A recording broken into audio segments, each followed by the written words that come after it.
So magandang tanghali mga idol. Meron tayo dito Yamaha Vega Force FI. Na problema nito, bagong palit lang yung kanyang clutch lining, pero wala na kaagad siyang magandang performance ng hatak mga idol ha. Yun pala, napakaluwag na ng kanyang bell. So, puro kamot na. Yun. So pag pinasok mo na yung lining niya rito, yun pa, may mga parte pang may sunog. Yun. Pinasok mo yung kanyang lining, napakalaki ng distansya. Layo.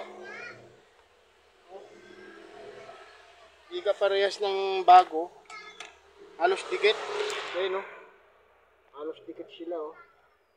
So yung luma, layo. Ayun no.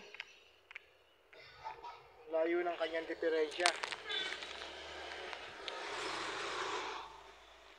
So yung mga idol, mamaya update video tayo pagka naisalpak na namin itong kanyang clutchmatic o yung clutch shoe kung tawagin.